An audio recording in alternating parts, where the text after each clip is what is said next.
अस्सलाम वालेकुम। सब्सक्राइब कीजिए और बेल आइकॉन प्रेस कर दीजिए ताकि नेक्स्ट वीडियो का नोटिफिकेशन आपको बआसानी मिलता रहे। वो पहली दफ़ा ही उस दरगाह शरीफ में आई थी, वो भी नानी अम्मा के साथ। नानी अम्मा की चिरागों वाली जाने कौन सी मन्नत थी, वो ऐसी किसी बात को नहीं समझती थी और ना अम्मा बाबा उसे ये सब करने की इजाज़त देते थे, बल्कि वो खुद भी बहुत पाबंद थे। अम्मा शादी के बाद एक बार भी दरगाह शरीफ नहीं आई थी। नानी इस बात पर बेहद नाराज़ रहती थी, जिस वजह से अक्सर अम्मा इस मौजू को टाल जाती थी। आज तो उसे पहली बार मौका मिला था, वो भी नानी अम्मा अकेली जा रही थी, तो उसने मुनासिब समझा कि वो भी साथ जाए। शहर की सबसे बड़ी और मशहूर वली अल्लाह की आरामगाह देखने का मौका मिला था। वहाँ दरगाह के साथ साथ दरसगाह भी थी। उर्दू किताबों की बड़ी सी लाइब्रेरी भी पास में ही थी। सारी इमारतें आपस में मिली हुई थी। तामीरात बहुत पुरानी थी। बड़े बड़े पत्थरों वाली दीवारों को सफ़ेद चूने से रंग दिया गया था। सफ़ेद रंग ने पाकीज़गी की चादर ओढ़ रखी थी। बड़े बड़े दालान, डेवड़ियाँ, रोशन खुला माहौल। दरगाह के अंदर बड़े बड़े पीपल और बरगद के पेड़ भी लगे हुए थे, जिनके साए में बैठने का इंतज़ाम किया हुआ था। नानी न जाने अपने कौन कौन से वज़ाइफ मुँह ही मुँह में पड़ती, अपने साथ लाए चिरागों में तेल डालकर उन्हें जलाने की तैयारी कर रही थी।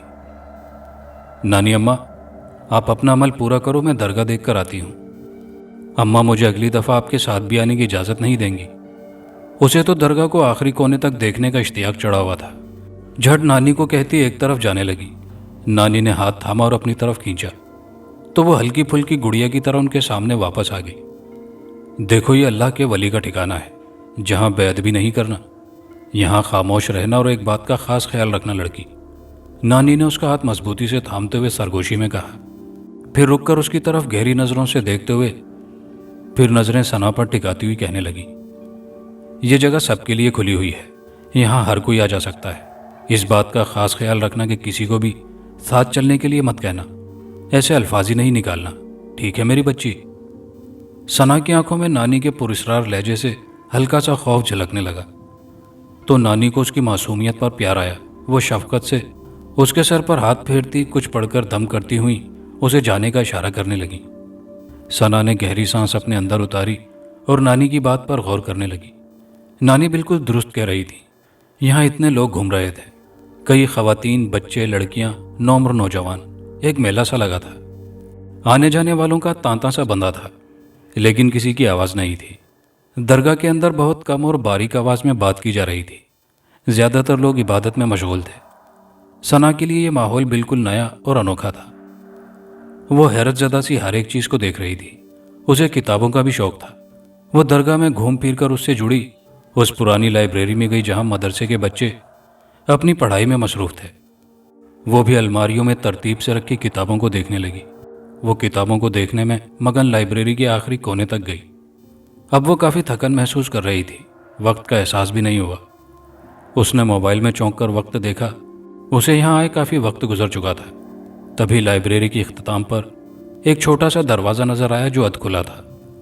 अधखुले दरवाजे से दोपहर की तेज़ चमकीली धूप वाली रोशनी अंदर आ रही थी। दरवाज़ा आगे किसी और सहन में खुलता था।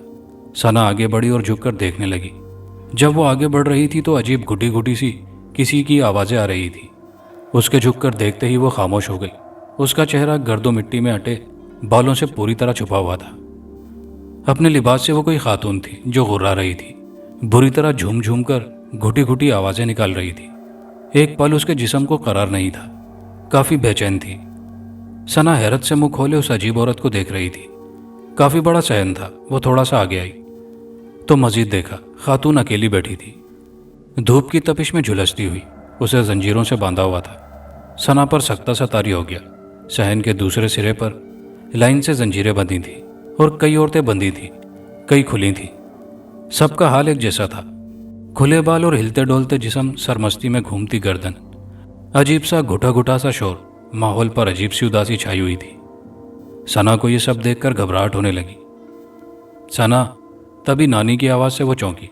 सहन की दूसरी तरफ से आने के लिए दरवाज़ा था। नानी उसे ढूंढते हुए शायद इस तरफ आई थी। उसे देखकर हल्का सा इशारा करके उसे अपने पास बुलाया। उन्हें देखकर सना अचानक से खुश हो गई।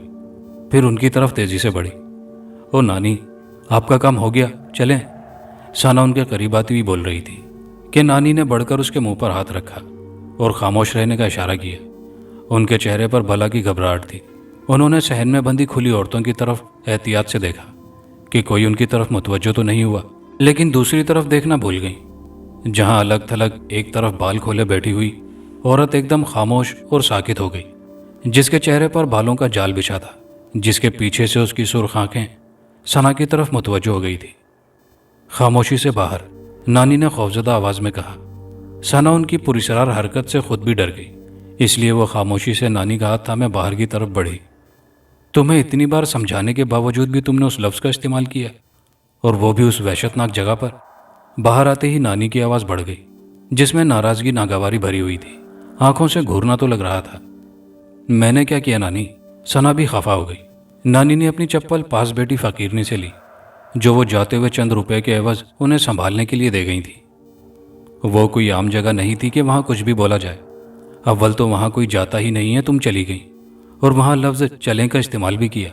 نانی کے لہجے میں تشویش بھر گئی۔ وہ اپنی ناراضگی بھول کر اب بے حد سنجیدہ تھی۔ ثنا بھی ان کے ساتھ سیڑھیاں اترتی کار کے پاس آ گئی۔ انہیں سنجیدہ دیکھ کر ثنا کو الجھن سی ہوئی۔ آپ بھی نہ نانی، ایک لفظ سے کیا ہوتا ہے؟ ثنا نے ان کی پریشانی کے تحت ہلکے پھلکے انداز میں بات ختم کرنی چاہیے۔ وہ لفظ نہیں ہے میری بچی، یہ اللہ والے بہت پہنچے ہوئے تھے۔ وہاں جو عورتیں بیٹھی تھی کسی نہ کسی کی شکار تھی، ایسے میں تمہیں وہاں چلیں کہنا کسی کو بھی تمہارے پیچھے آنے کی دعوت دینا ہی تو ہوتا، یعنی سوچ سمجھ کر کسی کو بلانا کہ آؤ ہمارے ساتھ۔ نانی اسے پیار سے سمجھانے لگی، تبھی ثنا کو درگاہ کے اونچے دروازے پر کسی انسان نما کالے سائے کا شبہ سا گزرا، جو اسے ہی دیکھ رہا تھا، لیکن جب اس نے اس طرف دیکھا تو کوئی نہیں تھا۔ وہ کار کی طرف بڑھی، نانی بھی ساتھ تھی۔ ایک لفظ چلیں بولنے سے کون پیچھے آئے گا نانی، آپ پریشان نہ ہوں۔ ثنا نے تمسخر میں بات کو اڑانا چاہا۔ نانی حد درجہ سنجیدہ تھی۔ انہوں نے خفگی سے ثنا کو دیکھا۔ کار ان کے گھر کی طرف رواں دواں تھی۔ کوئی سیاہ سایہ ان کے تعاقب میں اچھلتا کودتا چلا رہا تھا۔ مجھے تمہیں یہاں نہیں لانا چاہیے تھا، یہاں صرف انسان ہی نہیں بلکہ دوسری مخلوق بھی آتی ہے۔ رہنے دو، تم نہیں سمجھ پاؤ گی۔ ثنا نے اپنی طرف سے وضاحت دینی چاہی تو نانی نے ہاتھ اٹھا کر اسے روک دیا اور خفگی سے باہر دیکھنے لگی۔ کار اب اس چھوٹی سی بستی سے باہر آ گئی۔ تبھی کار کو پیچھے سے ایک زبردست جھٹکا لگا۔ ایسے لگا جیسے کار کو کسی نے آگے کی طرف سے اٹھایا ہو، کوئی وزنی چیز کار کے پچھلے حصے میں زور سے گری ہو۔ نانی کے ساتھ ساتھ ڈرائیور بھی گھبرا گیا، چہرے پر ہوائیاں اڑنے لگیں۔ وہ بے اختیار پیچھے کی طرف دیکھ رہی تھی۔ نانی نے اس کی گردن آگے کی طرف موڑ دی اور اس کے گلے میں ہاتھ رکھا۔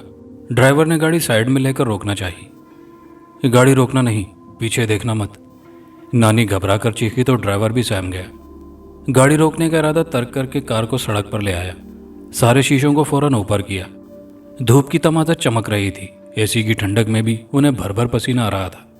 10 منٹ کا وہ مختصر سا راستہ بہت زیادہ بھاری ہو گیا تھا۔ نانی کو ایسا محسوس ہو رہا تھا کار اوور لوڈ ہو گئی ہے، بہت زیادہ بوجھ لاد دیا گیا ہو۔ ڈرائیور نے شکایت کی۔ آیت الکرسی کا ورد کرو، نانی نے سختی سے کہا اور خود بآواز بلند قرآنی آیات پڑھنے لگی۔ ثنا بھی خوفزدہ ہو کر آیت الکرسی پڑھنے لگی۔ اچانک پھر سے ویسے ہی دھڑاک کی آواز گونجی اور کار ایک دم ہلکی پھلکی ہو کر تیز رفتاری سے دوڑنے لگی۔ ڈرائیور نے سکھ کا سانس لیا، جلدی وہ گھر پہنچ گئے۔ نانی نے گیٹ میں ہی ثنا سمیت کار اور ڈرائیور کا صدقہ اتارا اور پھر ہی وہ بنگلے میں داخل ہوئے۔ ثنا کو آج عجیب سا لگ رہا تھا اور آج کا دن اس کے لیے بہت زیادہ پراسرار اور تعجب خیز گزرا۔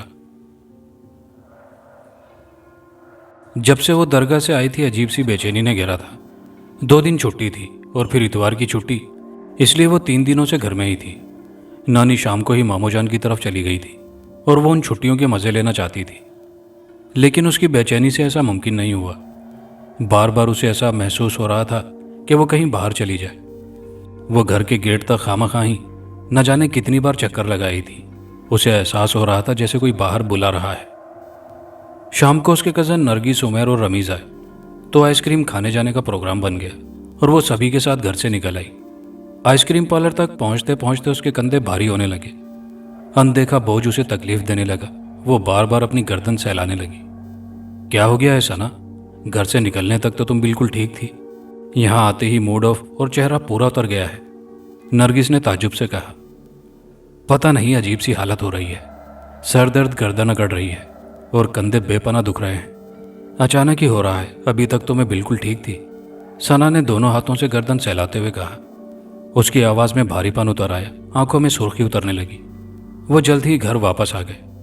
सना इतनी थक चुकी थी कि पेन किलर लेकर बिस्तर में घुस गई। थकन, दर्द और अजीब सी मदोशी छा रही थी। उसके कजन हैरत से उसे देखकर रह गए। वालिदा उसे खाना खाने की गर्ज से बुलाने आई तो वो बेसुध सोती रही। रात का जाने कौन सा पहर था, उसे गर्मी लगने लगी। इतनी गहरी नींद से उठने पर वो तिलमिलाई और लेटे लेटे ही पंखे के बटन के लिए हाथ दीवार पर मारने लगी। एक दो बार हाथ यकबस्ता दीवार से टकराया, लेकिन अगली दफा दीवार और उसके हाथ के बीच कोई नरम सी चीज आई थी, जैसे किसी का इंसानी चेहरा हो। उसने बेख्तियार हड़बड़ाकर अपनी आंखें खोलकर उसकी तरफ देखा। वहां अंधेरे के अलावा कुछ नहीं था। वो रात को अंधेरा करके सोने की आदी थी, लेकिन अम्मा ने फिर भी 0 बल्ब ऑन किया हुआ था। सना ने सर झटका और गहरी सांस लेते हुए पंखे का बटन ऑन किया। पंखा टच से मसना हुआ। सना ने 2-3 बार बटन ऑन ऑफ किया और पंखा ना चलने की सूरत पंखे की जानिब देखा और साकित रह गई। उसकी घुटी सी चीख खामोश कमरे में गूंज कर रह गई। पंखे के ऊपर वो अफरियत अपने दोनों पैर लटकाए, खुले बाल सारे चेहरे को छुपाए, गर्दन से नीचे सीने के आगे लटक रहे थे। लिबास सफ़ेद, जिस्म नीला, जगह जगह से उधड़ी हुई चमड़ी के अंदर से काला गोश्त झांक रहा था। सना को पहले समझ नहीं आया कि आखिर वो क्या बला है जो रात के इस वक्त पंखे पर बैठ गई है। वो घबरा कर उठी और बड़ा बल्ब रोशन करने के लिए स्विच बोर्ड पर हाथ मारने लगी, लेकिन बल्ब रोशन ना हुआ, कहीं से रोशनी नहीं आई। उसकी घुटी घुटी चीखों से माहौल एकदम खौफजदा हो गया। लम्हों में वो पसीने में शराबूर हो गई, भग से नींद उड़ गई। दिमाग तेजी से काम करने लगा और वो राह फर्रा ढूंढने लगी। वो अफरियत हूबहू दरगाह की औरत की तरह बाल आगे की तरफ किए पंखे से लटके झूल रही थी। सना ने हिम्मत दिखाई और दरवाजे की तरफ तेजी से उठकर दौड़ पड़ी। दरवाजा अंदर से लॉक था, लॉक खुलने पर भी नहीं खुल रहा था। वो जोर जोर से चीखती हुई दरवाजा खोलने की कोशिश में दरवाजे को पीटने लगी। सामने उसके भाइयों का, दाएं तरफ उसकी बहन निमरा का और बाईं तरफ उसके वालिदैन का कमरा था, लेकिन ऐसा महसूस हो रहा था जैसे पूरे घर में कोई नहीं है। सना ने अपने पीछे धप की आवाज़ सुनी, जैसे कोई जोर से कूदा हो। उसका दिल दहल कर रह गया। उसकी आवाज़ घुट गई। गहरी गहरी सांसों और धड़कन के अलावा उसे कुछ सुनाई नहीं दे रहा था। सना दरवाजे से चिपक गई, डरो दहशत से पसीने में शराबूर हो गई। कमरे की तरफ पूछती थी। कदमों की आहट उस सन्नाटे में बिखरने लगी। धीरे धीरे कोई उसके करीब आ रहा था। फिर अचानक खामोशी छा गई। उसने आहिस्ता से पलटकर देखा। पूरा कमरा साए साए कर रहा था। कोई भी वजूद मौजूद नहीं था। सना ने डरते डरते पंखे की तरफ देखा, वहां भी कोई नहीं था। उसने सुख का सांस लिया। दरवाजे का हैंडल घुमाकर उसे खोलने की कोशिश की।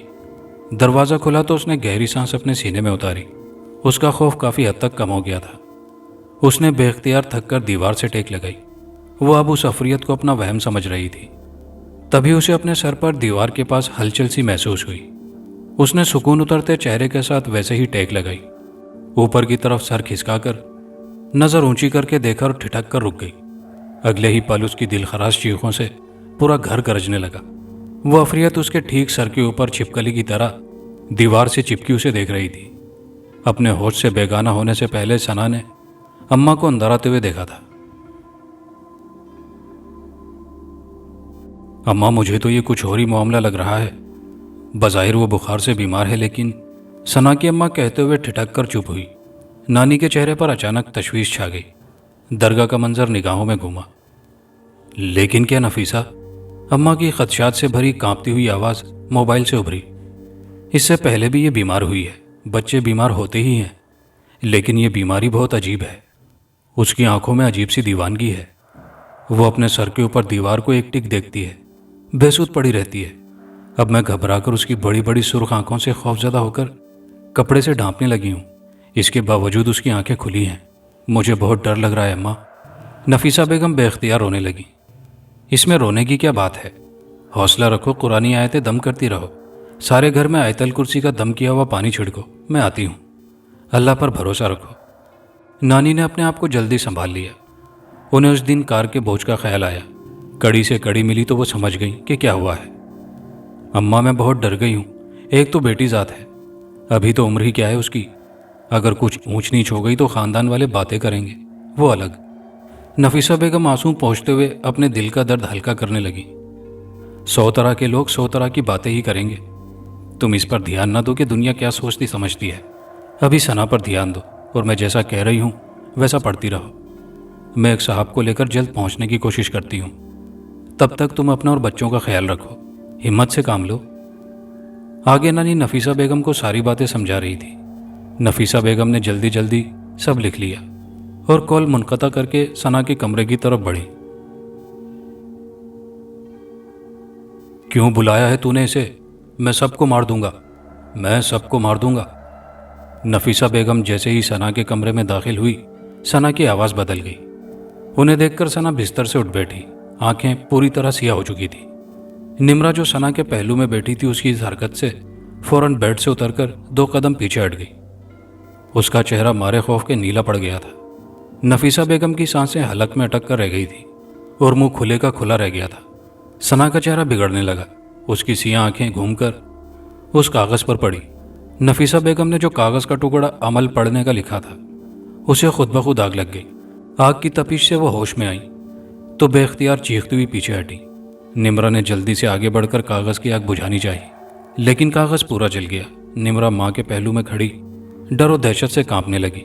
نفیسہ بیگم بآواز بلند خوف سے کانپتی لرزتی آواز میں آیت الکرسی پڑھنے لگی. ان کی دیکھا دیکھی نمرا بھی پڑھنے لگی. ثنا نے ایک دل خراش چیخ ماری اور پھر قہقہا لگاتے ہوئے کہنے لگی، اس سے کچھ نہیں ہوگا. اس سے مجھے کچھ نہیں ہوگا. یہ لڑکی میری ہے. میں اسے اپنے پاس رکھوں گا. جاؤ یہاں سے جاؤ. ثنا اپنے بے ہنگم لہجے بھاری پھٹی آواز میں کہتے ہوئے زور سے چیخی تو اس کا چہرہ نیلا پڑ گیا. منہ حد سے زیادہ غیر معمولی حالت میں کھل گیا. اس کی چیخ اس قدر دل دہلا دینے والی تھی کہ نمرا اور نفیسہ بیگم تیزی سے پیچھے ہٹتے ہوئے باہر کی طرف لپکیں. نفیسہ بیگم کا چہرہ خوف کی شدت سے سفید پڑ گیا تھا. نمرا نے ہمت دکھائی انہیں سنبھالا اور کمرے سے باہر نکل آئی. دروازہ باہر سے لاک کیا. یہ سب کیا تھا؟ میرا وہم ہے؟ کیا ہے؟ کیا ہو گیا ہے ثنا کو؟ وہ دونوں ہی بری طرح کانپ رہی تھی. نمرا خوفزدہ پھٹی پھٹی نظروں سے کبھی دروازہ تو کبھی نفیسہ بیگم کو دیکھ رہی تھی. نفیسہ بیگم نے فوراً عاشر صاحب کو فون کر کے مطلع کیا. وہ حیران پریشان گھر پہنچے. وہ پہلے ہی اتنے دنوں سے ثنا کی اچانک بیماری سے پریشان تھے. ثنا اپنے والد عاشر صاحب کو دیکھ کر پاگلوں کی طرح لوٹ پوٹ ہو کر ہنسنے لگی. اس کا چہرہ بدل گیا تھا. اس کی آواز مردانہ ہو گئی تھی. اسے کسی چیز کا ہوش نہیں تھا. ہنستے ہنستے وہ نڈھال ہو کر خاموش ہو گئی اور بے سود پڑی رہی. اس بڑھیا سے کہو اسے لے کر مت آنا. اس بڑھیا سے کہو اسے مت لائے. اس بڑھیا کو روکو ورنہ میں اس لڑکی کو موت کے گھاٹ اتار دوں گا. اچانک ثنا سیدھی ہو کر بیٹھی اور نفیسہ بیگم کو دیکھ کر غرانے لگی جبکہ سبھی خاموشی سے دنگ رہ کر اس کا منہ تکنے لگے. وہ بیڈ سے نیچے اتری اور گلدان کو ٹیبل پر زور سے مارا. ٹیبل شیشے کا تھا. لمحے میں چکنا چور ہو گیا. ثنا نے کانچ کا ٹکڑا اٹھایا اور اپنے گلے تک لے گئی. سارا کمرہ نمرا اور نفیسہ بیگم کی چیخوں سے بھر گیا. عاشر صاحب نے پھرتی دکھائی. ثنا کی نظریں نفیسہ بیگم پر ٹکی ہوئی تھی. وہ ثنا کے قریب پہنچ گئے اور دونوں ہاتھ تھام کر ایک جھٹکے سے شیشے کا ٹکڑا اس کے ہاتھ سے گرایا. ان کا اپنا ہاتھ بھی کافی زخمی ہوا اور ثنا کا بھی. اس بڑھیا کو روکو ورنہ میں اس لڑکی کو مار دوں گا. بڑھیا کو روک لو. اس شخص کو یہاں آنے مت دو. ثنا پاگلوں کی طرح چیخ رہی تھی اور عاشر صاحب کے قابو میں نہیں آ رہی تھی. عاطف جو بھی گھر میں آیا ہی تھا اس صورتحال سے گھبرا کر ثنا کو پکڑنے لگا. ثنا نے 2-3 تھپڑ اس کے منہ پر جڑ دیے. نفیسہ بیگم بھی اسے قابو کرنے لگی. ثنا دبلے پتلے جسم کی مالک تھی. نہ جانے اس میں اتنی زیادہ طاقت کہاں سے آ گئی تھی کہ وہ تینوں سے بھی سنبھالے نہیں سنبھل رہی تھی. عجیب سی آوازوں میں غرا رہی تھی. اس کی چیخو پکار سے ان کے کلیجے منہ کو آ رہے تھے لیکن وہ ہمت کی اسے قابو کرنے کی کوشش کر رہے تھے. نمرا رسی لاؤ جلدی. اسٹور روم سے رسی لاؤ جلدی. نفیسہ بیگم ہمت ہارنے لگی. عاشر صاحب کا ہاتھ جو پھٹ چکا تھا دباؤ کی وجہ سے خون تیزی سے بہہ رہا تھا. ایسا ہی کچھ حال ثنا کے ہاتھوں کا بھی تھا. نفیسہ بیگم کے ذہن میں ترکیب آئی. جلدی سے نمرا کو چیخ کر کہنے لگی. نمرا باہر کی طرف دوڑی. ثنا کی چیخو پکار جاری تھی. بڑی مشکل سے اسے قابو کر کے بیڈ پر لٹایا گیا. نمرا رسی لے آئی تھی. عاطف نے اور نفیسہ بیگم نے مل کر جلدی سے اسے اور دونوں ہاتھوں کو باندھ لیا. وہ بیڈ سے 2.5 فٹ اونچا اٹھ رہی تھی. اسے باندھ کر عاطف ثنا کے ہاتھوں کو بینڈیج کرنے لگا اور نفیسہ بیگم عاشر صاحب کے ہاتھ کو پٹی باندھنے لگی. نمرا کمرے میں گرے خون کو صاف کر رہی تھی. زبردستی ملازمہ کو لے آئی جو مارے ڈر کے کمرے میں آنا نہیں چاہتی تھی. اسے ٹوٹے ٹیبل کی صفائی پر لگا دیا۔ اسے روکو ورنہ انجام اچھا نہیں ہوگا، ان دونوں کو روکو۔ ثنا بار بار غصے سے تڑپ کر یہی بول رہی تھی۔ عاشر صاحب اور عاطف اس کی آنکھوں کے بدلے رنگ سے پریشان ہو گئے تھے۔ اس کی غیر معمولی حرکتوں نے انہیں حیرت میں ڈال رکھا تھا۔ اماں آ رہی ہیں، انہوں نے کہا، یہ جلدی ٹھیک ہو جائے گی۔ عاشر صاحب کے چہرے پر ہوائیاں دیکھ کر نفیسہ بیگم نے سرگوشی میں تسلی دینی چاہی۔ عاشر صاحب ہونک بنے انہیں دیکھنے لگے۔ عاشر صاحب نے حیرت سے ثنا کی طرف دیکھا۔ نفیسہ بیگم سر ہلا کر رہ گئی۔ نمرا نے جلدی سے کمرہ صاف کروایا، وہاں کی شیشے کی چیزیں ہٹائیں اور ہانپتی کاپتی ملازمہ کمرے سے نکل گئی۔ اسے ثنا کی حالت دیکھی نہیں جا رہی تھی۔ عاطف ثنا کے قریبی ہمت سے بیٹھا تھا۔ وہ عاطف کو نوچنے کھسوٹنے کی کوشش کر رہی تھی۔ ماحول تھوڑا پرسکون ہوا تو نفیسہ بیگم وضو کر کے آئی اور تلاوت کرنے لگی۔ جو انہیں یاد تھا، اب ثنا کافی حد تک پرسکون تھی، لیکن کچھ ہی دیر میں وہ ایسی خوفزدہ ہو کر اٹھ کر بیٹھ گئی جیسے کسی بھیانک چیز کو دیکھ لیا ہو۔ وہ آ گیا، میں اس کے ساتھ نہیں جاؤں گا، اسے روکو، یہ لڑکی میری ہے۔ ثنا دلخراش چیخ کے ساتھ اچھلتی ہوئی سمٹ کر بیٹھ کے کونے میں بیٹھ گئی اور دبی دبی آواز میں کہنے لگی۔ اس کے دونوں ہاتھ بیٹھ کے دونوں کونوں پر بندھے تھے۔ وہ پیچھے ہٹنے کی کوشش کر رہی تھی، تبھی کار کی تیز آواز پورٹ سے ابھرنے لگی۔ دروازے کھلے بند ہوئے۔ عاشر صاحب تیزی سے باہر کی طرف دوڑے۔ اماں حال میں داخل ہوتے ہی بول پڑی، عاشر، یہ درگاہ کے والی محمد شمشاد ہیں، انشاءاللہ ثنا جلد ٹھیک ہو جائے گی۔ عاشر صاحب ان سب کو نہیں مانتے تھے، لیکن ابھی صورتحال اور ثنا کی حالت کچھ ایسی تھی کہ وہ بول بھی نہیں سکتے تھے۔ وہ ثنا کی حالت سے سمجھ گئے تھے کہ یہ مرض اسپتال جانے سے ٹھیک نہیں ہوگا، یہ کوئی اور مرض ہے جسے وہ آنکھوں دیکھا جھٹلا کر ثنا کی زندگی خطرے میں نہیں ڈال سکتے تھے۔ وہ انہیں لے کر سیدھا ثنا کے کمرے کی طرف بڑھے۔ نفیسہ بیگم نے ثنا کو بڑی سی چادر سے ڈھانپ لیا تھا۔ ثنا بری طرح کانپ رہی تھی۔ جاؤ یہاں سے، مجھ سے دور رہو۔ آواز دبی ہوئی تھی، لیکن وہ اپنی گردن سے جھٹکے دے کر کسی کو بار بار کہہ رہی تھی۔ نفیسہ بیگم پڑھنے میں مشغول تھی۔ عاطف بہن کو تھامے بیٹھا رہا۔ جیسے ہی محمد شمشاد کمرے میں داخل ہوئے، ثنا کی آواز ایک دم بند ہو گئی، نظریں زمین میں گڑی جانے لگی۔ اس کے چہرے کی کیفیت عجیب ہو گئی۔ تم یہاں کیوں آئے ہو؟ اس بچی کو کیوں پریشان کر رکھا ہے؟ شمشاد علی نے گرج کر کہا۔ کمرے میں خاموشی چھائی ہوئی تھی۔ میں نے اس لڑکی کو پریشان نہیں کیا، میں آیا نہیں لایا گیا ہوں۔ اس کی بھاری مردانہ آواز منا کر نکلنے لگی۔ چہرے پر خوف کا سایہ سا لہرایا، آواز میں ارتعاش واضح تھا۔ یہ لڑکی تمہیں کیوں اپنے ساتھ لائے گی؟ شمشاد علی نے غصے سے بپھر کر بلند آواز میں کہا۔ ثنا ڈر کر پیچھے ہٹنے لگی، جیسے دیوار سے باہر نکلنا چاہتی ہو۔ اسی نے مجھے چلنے کے لیے پکارا تھا، مجھے یہ اچھی لگی تو میں آ گیا، اسی نے مجھے بلایا ہے۔ وہ اپنی صفائی دینے لگا۔ اس لڑکی نے تمہیں نہیں اپنی نانی کو بلایا تھا؟ کیا اس لڑکی نے تمہارا نام لیا تھا؟ فلاں ابن فلاں چلو میرے ساتھ کہا تھا؟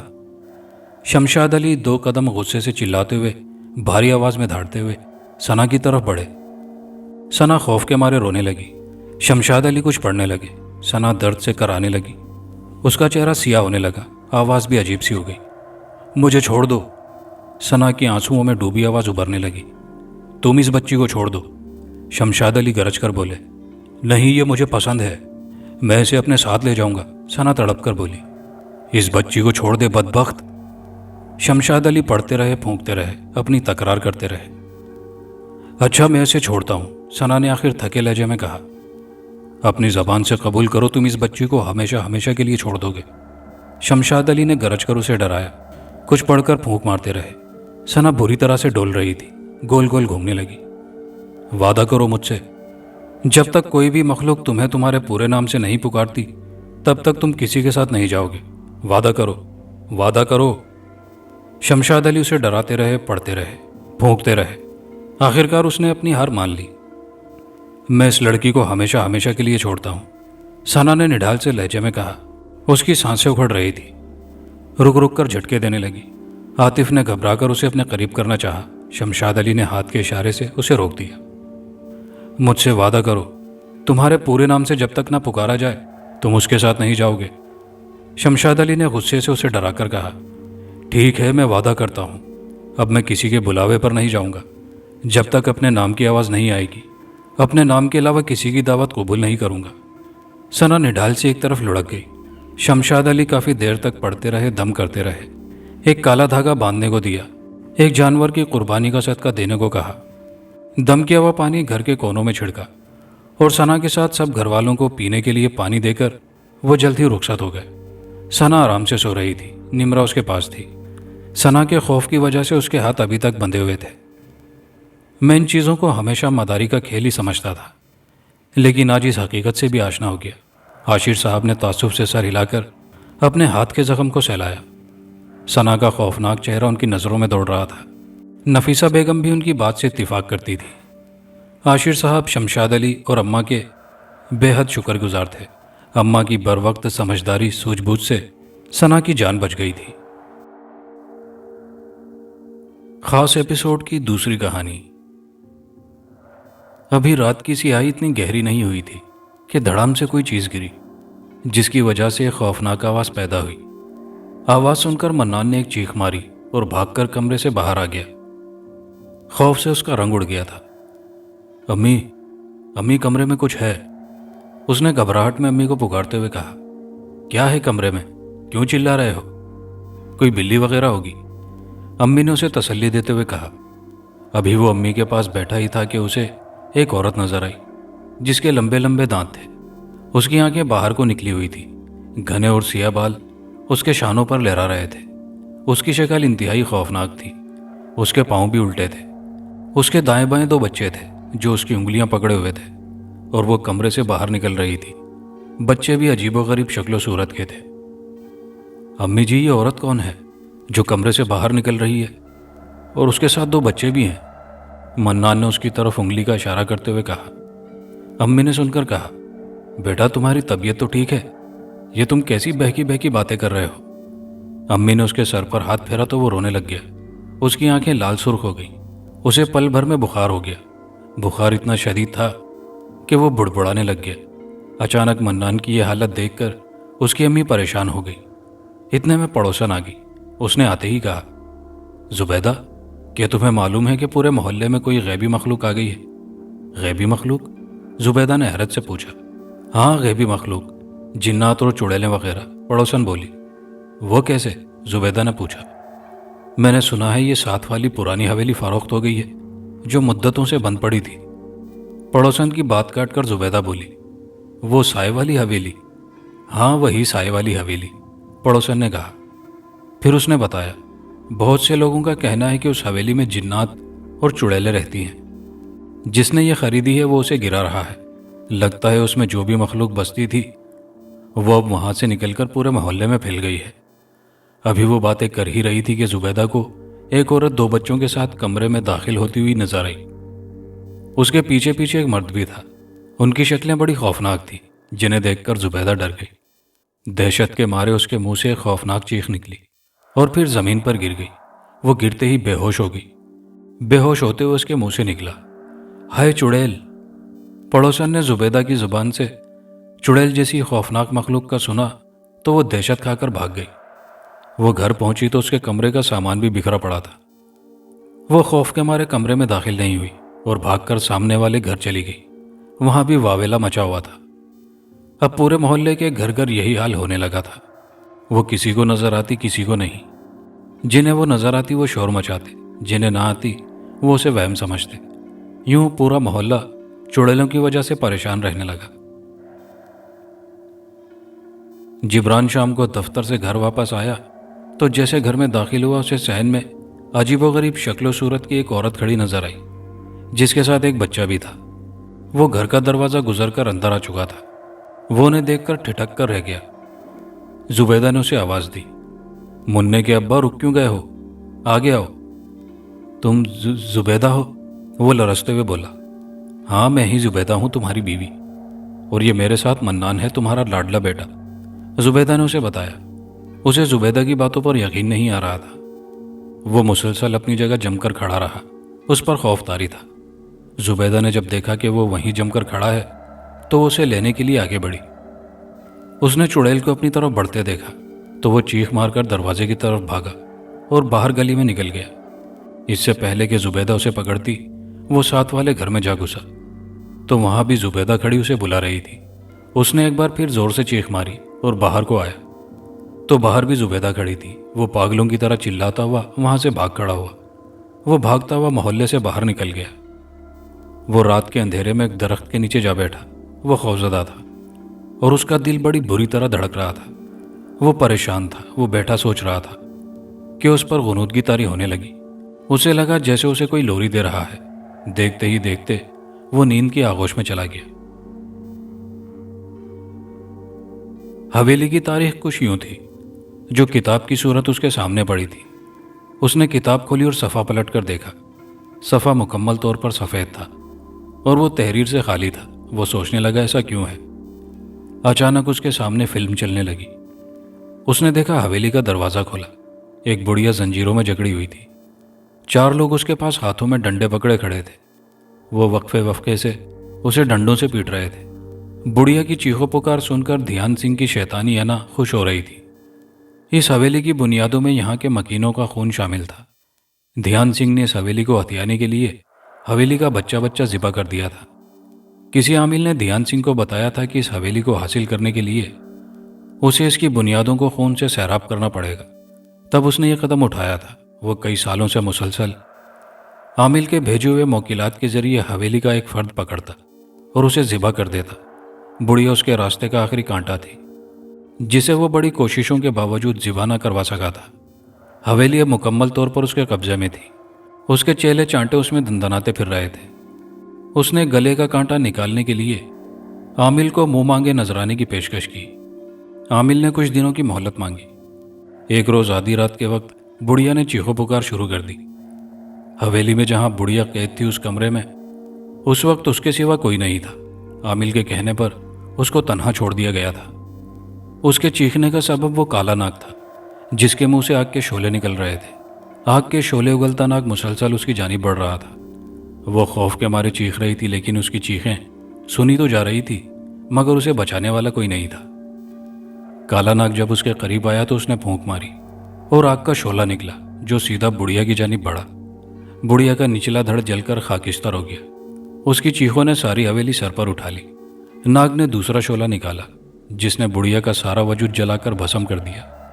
अब कोई चीख बुलंद नहीं हुई थी। हवेली में सन्नाटा छा गया था। अचानक हवेली के दरवाजे तड़ाक तड़ाक करके खुलने लगे। बहुत सी बदरूहें कमरे में दाखिल हुई। उन्होंने बुढ़िया की बदरू को घेर लिया। बुढ़िया की बदरू ने उन्हें मुख्तलिफ कमरों में रहने का हुक्म दिया और यूं वो बदरूहों की सूरत में एक बार फिर हवेली पर काबिज हो गए। ये एक हिंदू खानदान था जो ध्यान सिंह के जुल्म बर्बरियत का शिकार होकर बदरूहों की सूरत इख्तियार कर गया था। आमिल ने अपना काम मुकम्मल कर दिया था। अब ध्यान सिंह अपने अहलो अयाल समेत हवेली में मुंतकिल हो गया था। हवेली में मुंतकिल होने के बाद ध्यान सिंह की शान शौकत बढ़ गई थी और वो इलाके में सरदार ध्यान सिंह के नाम से मशहूर हो गया था। सरदार ध्यान सिंह ने हवेली में बड़ी रौनक से कदम रखा था। आज वो एक फातेह की हैसियत से एक तवील जंग लड़ने के बाद हवेली में दाखिल हुआ था। इस हवेली में एक शानदार तकरीब मुनक्किद करने का फैसला किया। इलाके के नामी गिरामी लोगों को तकरीब में मदऊ किया गया। हवेली में तकरीब की रौनकें अपने उरूज पर थी। गाना बजाना, शराबो कबाब, रक्स व सुरूद ने सब पर मस्ती तारी की हुई थी।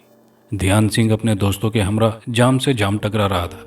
उनके कह कहे हवेली की दीवारों से टकराकर एक अजीब मंजर पेश कर रहे थे। धड़ाम से कोई चीज़ मेज़ पर गिरी।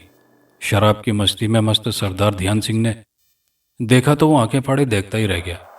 उसकी चीख उसके गले में ही अटक कर रह गई। ये उसका पोता था जो हवेली की दूसरी मंजिल से गिरा था। तकरीब इख्तिताम पजीर हुई तो सरदार ध्यान सिंह ने आमिल को बुलाया। आमिल ने बताया कि छोटू सिंह बुढ़िया के पोते की बदरू के साथ हवेली की दूसरी मंजिल पर खेल रहा था कि दोनों के दरमियान तकरार हो गई, जिसकी वजह से बुढ़िया के पोते ने छोटे सिंह को धक्का देकर नीचे गिरा दिया। अगले दिन शमशान घाट पर छोटू सिंह की चिता को कई मन लकड़ी की आग सुलगाकर जला दिया गया। छोटू सिंह की चिता राख बनकर गंगा सुपुर्द हो गई। लेकिन जो आग सरदार ध्यान सिंह के दिल में सुलगी थी उसकी तपिश मुसलसल बढ़ती जा रही थी। सरदार ध्यान सिंह ने आमिल को बुलाया और उससे हवेली की सूरत हाल जानने लगा। आमिल ने जो सूरत हाल बताई वो रोंगटे खड़े कर देने वाली थी। उसने आमिल से कहा कि वो यहाँ चिल्ला काट कर बदरूहों को हवेली से भगा दे, उसे मुँह मांगी रकम दी जाएगी।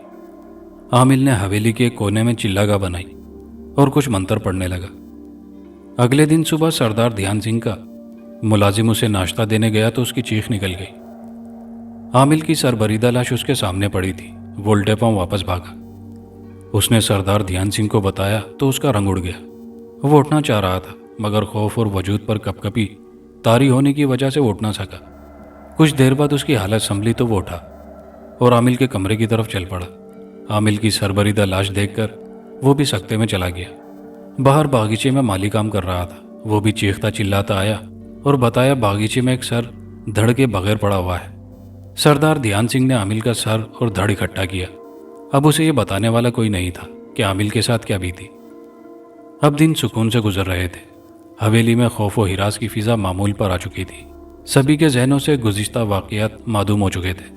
उन्हें यूं लग रहा था जैसे यहाँ कभी कुछ हुआ ही नहीं था। सरदार ध्यान सिंह हवेली में छाई हुई खामोशी से बेजार दिखाई दे रहा था।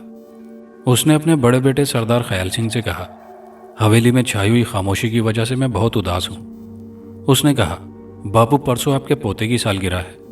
कल से हवेली में रौनक ही रौनक हो जाएगी। मेहमानों को दावतनामे भेज दिए गए हैं। इंतजामात तकरीबन मुकम्मल हो चुके हैं। मुझे उम्मीद है कि ये तकरीब आपकी उदासियों को चाट खाएगी। मेरे बापू खुश हो जाइएगा। सरदार ध्यान सिंह ने पोते की सालगिरह का सुना तो उसका चेहरा खुशी से खिल उठा। सालगिरह से एक दिन पहले सरदार ख्याल सिंह की बीवी सूरनमती खाना बना रही थी कि उसकी साड़ी को आग लग गई। देखते ही देखते आग ने सूरनमती को लपेट में ले लिया। सूरनमती बुरी तरह झुलस गई। उसे अस्पताल दाखिल करवा दिया गया। अगले दिन सालगिरह मनाई तो गई मगर बड़े मायूस और अफसुर्दा अंदाज में। सालगिरह की तकरीब जारी थी। जब केक काटने लगे तो मोमबत्तियां नीचे गिर पड़ी। खवातीन की साड़ियां मोमबत्तियों की लपेट में आ गई और यूं भगदड़ मच गई। मोमबत्तियों की आग से कई खवातीन झुलस गईं। सरदार ध्यान सिंह का पोता जिस छुरी से केक काटने लगा था वो उसके हाथ में थी। भगदड़ मचने से वो नीचे गिरा और छुरी उसके पेट में पेवस्त हो गई। जब सब लोग कमरे से बाहर निकल गए तब पता चला कि जिसकी सालगिरह थी वो तो केक की जगह खुद ही कट गया था। सरदार ध्यान सिंह यके बाद दीगरे गम परेशानियां उठाने के बाद आधा पागल हो चुका था। अब कोई आमिल भी डर के मारे उसका साथ देने को तैयार नहीं था। बिलाखिर एक एक करके सरदार ध्यान सिंह का पूरा खानदान मौत के मुंह में चला गया। अब पूरी हवेली में अकेला ध्यान सिंह बचा था। आज उसे वो बुढ़िया याद आई जिसे उसने कई माह तक जुल्म बर्बरियत का निशाना बनाने के बाद मौत की नींद सुला दिया था। हवेली का सन्नाटा सरदार ध्यान सिंह के लिए किसी आसेब से कम नहीं था। वो कमरे में जिंदा लाश बनकर बैठा कुछ सोच रहा था। उसने जिस हवेली को पाने के लिए उसके मकीनों की खून की होली खेली थी, आज वो खानदान बदरूहों की शक्ल में उसके सामने खड़ा था। वो बुढ़िया जिसे उसने अजियतनाक मौत देकर मारा था वो उसके सामने आई और कहा, ध्यान सिंह बता, आज तेरे साथ क्या सलूक करूं? तूने मेरे पोते पोतियां, नवासे नवासियां, मेरी बहुएं बेटियां, मेरे जवान बेटे मेरी आंखों के सामने ज़िबा किए और मुझे आंसू तक बहाने की इजाज़त नहीं दी। मुझे भूखा प्यासा रखकर मुझ पर बेपनाह तशद्दुद करवाया। तूने मुझे तरसा तरसा कर मौत दी। मैंने मरने के बाद अपना सारा खानदान बदरूहों की सूरत में इस हवेली में बुला लिया था, महज तुझसे बदला लेने के लिए। आज मेरी तरह तू भी तन्हा रह गया है। तूने मुझे जादू के जरिए एक नाग से जलवाया था। मैं जलकर कोयला हुई थी। मैं तुझे इतनी आसान मौत नहीं मारूंगी। मेरी बेचैन बदरू को तब चैन आएगा जब तेरी चीखें इस कानों से टकराएंगी। सरदार ध्यान सिंह ने देखा, उसके सामने एक जल्लाद हाथ में तलवार सूंघते खड़ा था। आज जुल्म के बदले की एक नई तारीख रकम होने वाली थी। बुढ़िया ने अपने बेटे केतूराम की बदरू से कहा, तुमने ध्यान सिंह को इतनी आसान मौत नहीं देनी, बल्कि इसका एक एक अंग काट कर जिस्म से अलग करना है। सबसे आखिर में इसकी आंखें निकालकर इसे मौत की नींद सुला देना। केतूराम ने सबसे पहले ध्यान सिंह का दायां हाथ कलाई से, फिर कोहनी से बाजू और फिर कंधे से बाजू का बाकी हिस्सा काटकर उसके सामने फेंक दिया। ध्यान सिंह की चीखें हवेली के दरोबाम से टकराकर वापस उसके कानों में गूंज रही थी। बुढ़िया पर ढाए जाने वाले मजालिम उसकी आंखों के सामने रक्स कर रहे थे। आज वो बेबसी की तस्वीर बना अपने जुल्म की किताब पढ़ रहा था।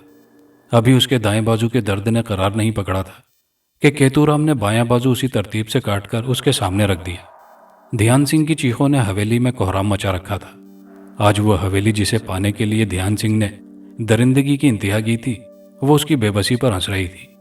अभी उसके दर्द की टीसें बरकरार थी कि केतूराम ने बाईं टांग काट डाली। ध्यान सिंह धड़ाम से नीचे गिरा, उसका सर फट गया।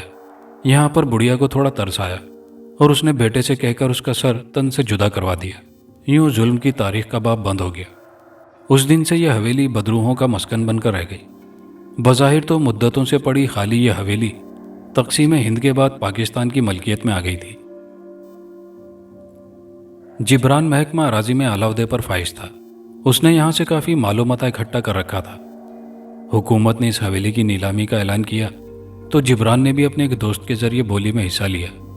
कामयाब बोली में हवेली उसके दोस्त के नाम कर दी गई थी, लेकिन ट्रांसफ़र उसने अपने नाम करवाया था। हवेली नाम करवाने के बाद उसने नए सिरे से तामीर करने के लिए गिराना शुरू कर दिया था। ठेकेदार ने अभी काम शुरू किया ही था कि हवेली में मौजूद बदरूहें मोहल्ले में फैलकर लोगों के घरों में जा घुसी। सारा मोहल्ला घरों से बाहर निकल आया था। किताब बंद हुई तो उसके कानों में कह कहे गूंजने लगे। उसने देखा कि सामने उसका हमजाद खड़ा हंस रहा था। उसने कहा, तुमने क्या समझ रखा था? गरीबों का खून निचोड़कर सुकून से जी पाओगे? गरीबों का खून?